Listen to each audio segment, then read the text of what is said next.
시장에서는 9월에 그 빅컷의 가능성을 지금 한 40%에서 50% 사이 정도로 보고 있어요. 그렇게 금리를 급작스럽게 내린다는 얘기는 경기 침체의 가능성이 그만큼 높다라고 보고 있다는 뜻이거든요. 경기 위기가 발생해서 연준이 금리를 급격하게 낮추고 유동성을 확장시키게 되면 이 급격하게 확장하는 유동성에 흡수하는 역할이 비트코인의 최대 역할이다 보니까 유동성 확장의 최고 혜택을 받는 거죠. 만약 이번에 경기 침체가 발생한다면 저는 2020년 팬데믹 당시와 비슷한 가격 흐름으로 가지 않을까?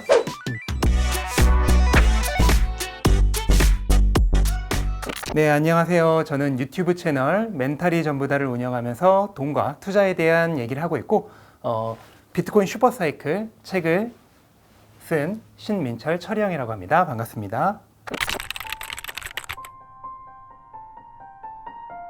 네, 실제로는 거의 반년 가깝게 횡보 조정을 겪고 있고요. 3월에 최고점을 찍은 이후에 지금 9월까지 거의 한 175일 정도 된 것 같아요. 최고점으로부터 횡보를 하고 있는데 가장 최고 가격으로부터는 한 30%까지 하락했던 게 최고 기록이고 현재는 뭐 한 20몇 % 정도 이렇게 낮아지면서 횡보를 겸한 조정을 지금 겪고 있죠.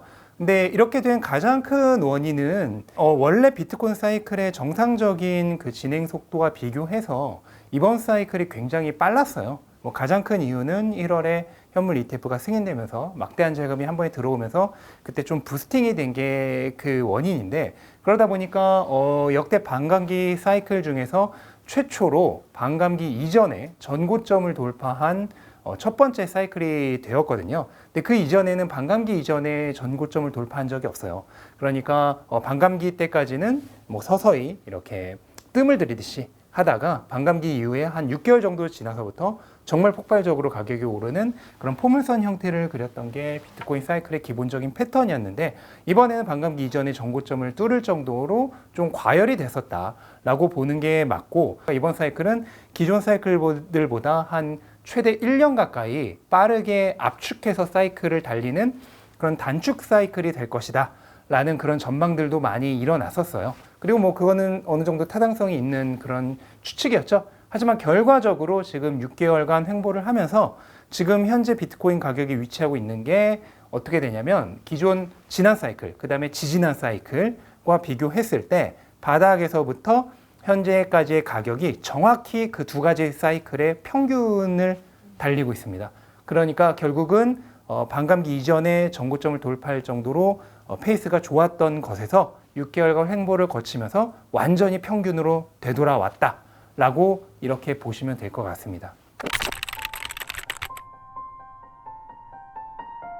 지난 이제 8월 5일에 이제 우리가 블랙 먼데이라고 불렀죠. 굉장히 크게 하락하면서 비트코인 가격이 일시적으로 5만 달러 이하로까지 내려갈 정도로 하락이 있었는데, 사실 그때는 뭐 비트코인만 그랬던 건 아니고, 뭐 다들 아시겠지만 코스피가 장중에 10%가 넘게 떨어지고 미국 주식도 나스닥이 6% 이렇게 하락하고 전 세계적으로 다 그 모든 자산 시장이 하락을 했던 하루였어요.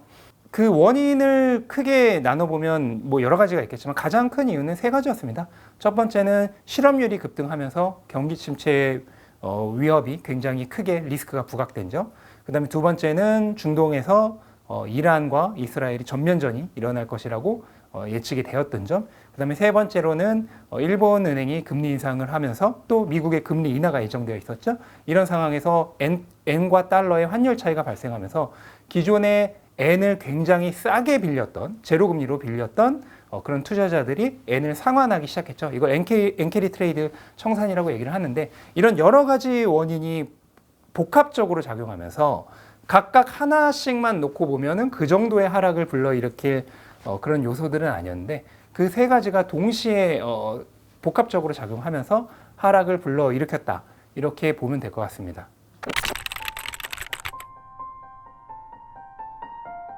네, 지금 9월, 시장에서는 9월에 두 단계 금리를 한 번에 내리는 빅컷이라고 부르죠.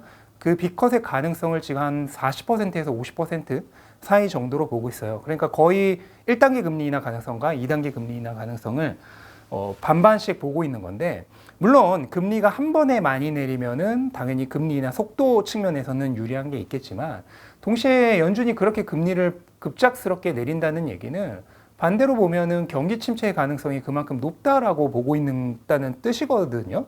그렇게 되면은 결국 경기 침체 시 주식이나 비트코인 같은 위험 자산은 단기적으로 굉장히 가격에 하방 압력을 받을 수 있기 때문에 그런 빅컷이 꼭 유리한 것만은 저는 아니라고 생각해요. 그럼 가장 좋은 것은 뭐냐면 지금 실업률이 4.3%까지 올라왔는데 이 4% 초중반 수준에서 계속 유지가 되어 주면서 금리는 1단계씩 천천히 인하를 하는 그런 시나리오가 저는 위험자산, 뭐 주식 포함해서 모든 위험자산에게 가장 유리한 시나리오지 않을까라고 생각을 합니다.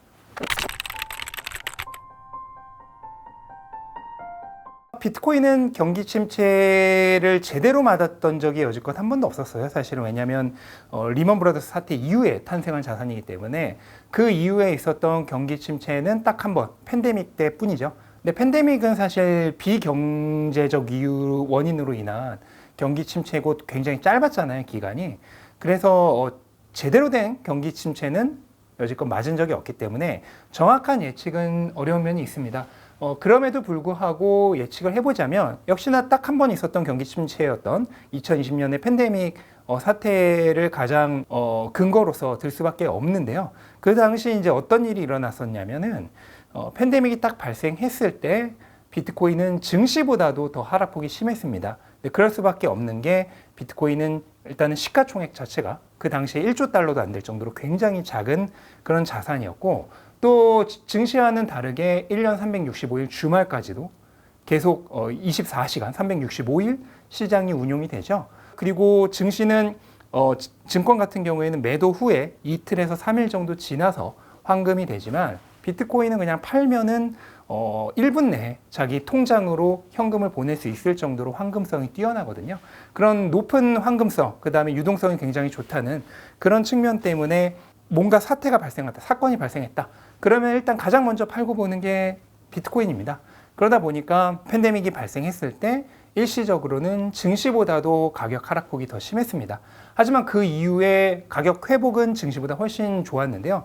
나스닥이 한 50% 정도 바닥에서부터 회복하는 동안 비트코인은 10배 이상 올랐어요.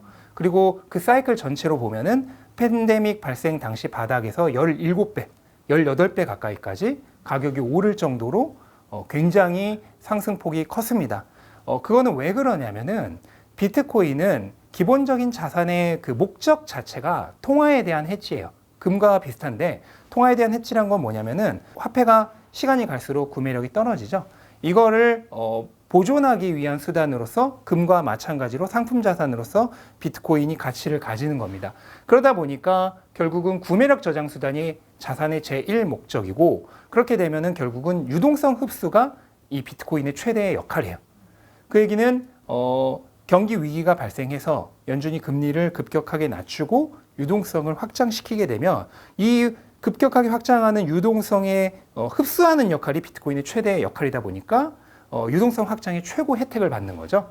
그래서 팬데믹 발생 이후에 전 세계적으로 글로벌 유동성이 크게 증가하고 전 세계 중앙은행들이 제로금리로 갔을 때 그 유동성 확장의 혜택도 가장 많이 받았던 게 비트코인입니다. 그래서 경제 위기나 뭐 여러 가지 뭐 전쟁이라든지 여러 위기 상황이 발생했을 때 황금성이 높고 유동성이 풍부하다 보니까 제일 먼저 하락하는 것도 비트코인이지만 유동성 확장을 흡수하는 역할이 자산의 최대 가치다 보니까 그 이후에 그 위기를 타파하기 위해서 전 세계적으로 유동성이 확장될 때 그 확장되는 유동성을 가장 많이 흡수하는 것도 또 비트코인이에요. 그래서 실제로 지난 2020년에 팬데믹 발생 당시에 가장 먼저 크게 하락했다가 결국은 가장 크게 상승했던 게 비트코인입니다.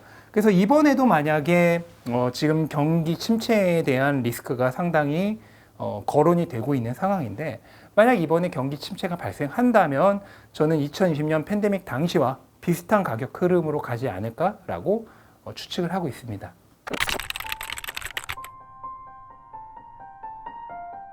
네, 단기적으로는 시장이 분명히 반응이 있을 거라고 생각을 하고요. 뭐 다들 아시겠지만 트럼프 측에서는 지금 태도를 바꿔서 친 비트코인, 그다음 친 암호화폐 성향으로 돌아섰죠. 그래서 비트코인의 최대 행사인 비트코인 컨퍼런스에도 출연을 해서 1시간 가까이 연설을 할 정도로 친 비트코인 성향을 드러내고 있기 때문에, 반면에 이제 해리스 측은 기본적인 바이든 정부 때부터 이어지는 반암호화폐적인 태도를 뭐 현재까지는 유지하고 있어요. 뭐 여러 가지 변화를 줄 것이다, 그런 얘기들은 많이 나오고 있지만 뭐 드러내놓고 그런 변화를 지금 보여주는 면은 없거든요. 그렇다면 기본적으로는 민주당의 그런 정책이 유지될 거라고 추측을 해야 할 수밖에 없는 상황이고, 그렇다면 당연히 친암호화폐적 성향을 보이고 있는 트럼프가 당선됐을 때 단기적으로는 시장에 좋은 반응이 나올 것이다 라고 예측은 할 수 있겠죠. 하지만은 저는 중장기적으로 봤을 때는 결국은 큰 영향은 없을 거라고 생각을 합니다. 원래 정치적 이슈 자체가 과거 주식시장에서부터 마찬가지였어요. 주식시장이든 비트코인 시장이든 기본적으로 장기적인 영향을 주었던 적이 한 번도 없고요. 그 다음 비트코인도 마찬가지로 지금 민주당 측에서도 여러 의원들이 지금 친암호화폐 법안에 찬성을 하는 등 성향이 바뀌고 있거든요. 근데 그건 그럴 수밖에 없는 게, 정치권은 결국은 표와 돈을 따라갈 수밖에 없어요. 근데 지금 암호화폐 투자자가 지금 전체 미국 유권자의 20%에 달할 정도로 세력이 커지고 있고, 이거는 계속 앞으로 증가하겠죠. 그다음 암호화폐 산업 자체가 지금 시가총액이 2조에서 3조 달러에 가까울 정도로 커졌는데, 이것도 당연히 커지겠죠. 그럼 결국은 암호화폐 산업 측에서 로비 자금이 정치권으로 들어가겠죠. 그럼 결국 정치는 표와 그 다음에 돈으로 운영이 되는 거기 때문에, 네, 표심과 로비 자금을 흡수하기 위해서는 결국은 어느 정권이든 친암호화폐적으로 중장기적으로는 변화할 것이라고 저는 생각을 합니다. 그래서 단기적으로는 영향이 있겠지만 장기적인 영향은 누가 당선되든 크게 상관이 없을 것이다 라고 저는 생각을 하고 있습니다.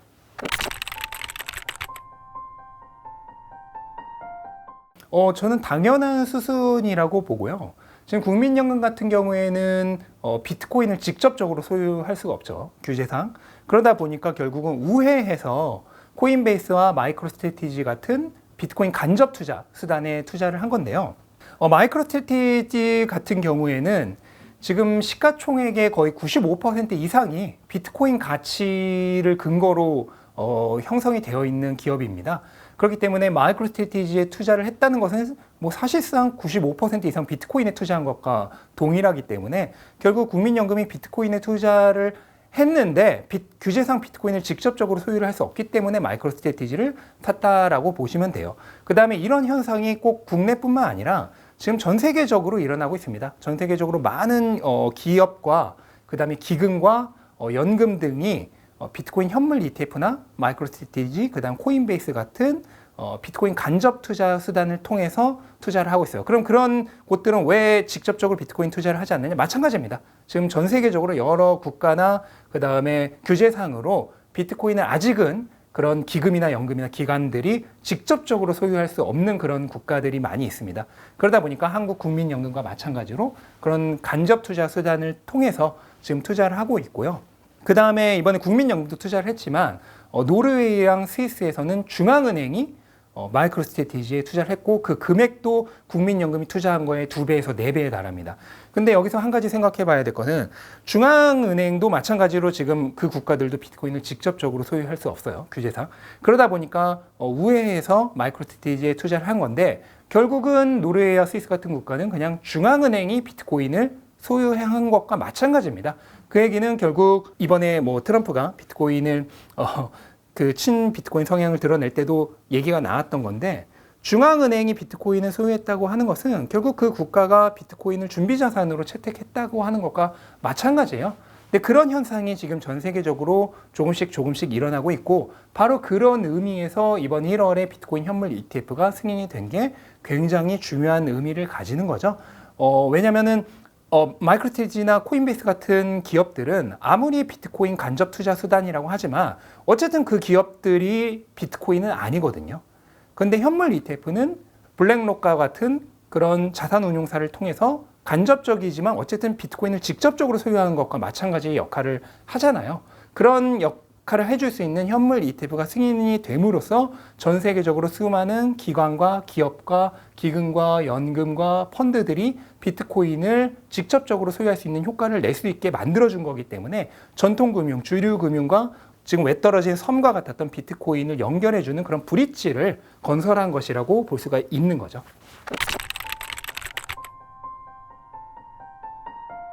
네, 승인 이후에 급격하게 자금 유입이 한 두세 달 정도 됐었고요. 그래서 3월까지 150억 달러 이상의 굉장히 많은 자금이 들어왔었고, 지금도 한 170억 달러 정도 들어와 있는데, 이건 이제 순유입 기준이에요. 전체 규모로 치면은 500억 달러 이상이 들어가 있고요. 다만 지금 3월 이후에 비트코인 가격이 횡보하는 동안, 그 기간 동안에는 현물 ETF의 자금 유입도 어느 정도 정체가 되어 있는 상황입니다. 그러다 보니까 또 가격이 정체가 되어 있는 거고요. 근데 그거는 그럴 수밖에 없는 게 기존에 이제 현물 ETF가 승인되면은 비트코인에 투자를 하려고 하던 그런 대기 수요들이 많이 있었겠죠. 얘네들이 이제 딱 승인이 되니까 몇 달 동안 급격하게 들어왔던 거예요. 하지만 이제 들어오고 나니까 이제 일시적으로 정치기가 온 거죠. 대기 수요는 이제 다 끝난 거예요. 그럼 이제 본격적인 기관들의 수요가 들어와야 이제 현물 ETF로 큰 돈이 들어오기 시작하는 건데, 그럼 얘네들의 자금은 언제부터 들어오느냐? 현물 ETF가 승인되고 나서 이런 기관들이 바로 투자가 가능한 게 아닙니다. 기관들은 기본적으로 자산운용사들은 12개월에서 18개월 정도의 심사 기간을 거쳐요. 그 이후에 고객들에게 통보를 하고 본격적으로 이제 자금이 들어오는 거거든요. 그럼 1월에 승인이 됐으니까 12개월에서 18개월이라고 하면은 올해 말, 빨라도 올해 말이나 늦으면은 내년 뭐 중순 이후가 돼야지 이제 본격적으로 자금을 투입이 가능해지는 겁니다. 그래서 실제로 모건 스탠리 같은 기관은 이제 제일 먼저 움직였죠. 그래서 10월부터 지금 고객들에게 비트코인 현물 ETF를 추천 가능하도록 했어요. 그 다음에 블랙록 같은 경우에도 빠르면 연말, 느리면 내년부터 이제 고객들에게 비트코인 현물 ETF 추천 가능하게 바뀝니다. 근데 블랙록은 지금 가장 큰 비트코인 현물 ETF거든요. 근데 그런 기관조차도 지금 본인들의 현물 ETF를 고객들에게 아직 추천을 못하고 있어요. 그 얘기는 나머지 기관들은 아직 시간이 좀 더 필요하다는 거고, 이 기관들이 본격적으로 고객들에게 추천을 하면서 그 다음에 이제 표준 포트폴리오, 모델 포트폴리오라고 하죠. 여기에 편입을 시키고 그렇게 돼야지 이제 본격적으로 현물 ETF에 자금이 들어온다. 그렇게 생각을 하시면 되겠고, 아직까지는 시간이 조금 더 필요한 상황이라고 보시면 될 것 같습니다. 네, 9월, 10월 정도를 기준으로 해서 본격적인 상승장이 될 거라고 예상을 했는데, 반감기가 지나고 6개월이 지난 시점. 그러니까 정확히는 한 10월 말 정도부터죠. 이번 반감기가 4월 20일이었으니까. 근데 그거는 제가 그냥 임의로 추측한 게 아니고 이미 과거에 다 밝혀져 왔던 역사입니다. 거기다 추가적으로 원래 비트코인은 3분기가 압도적으로 성적이 안 좋습니다.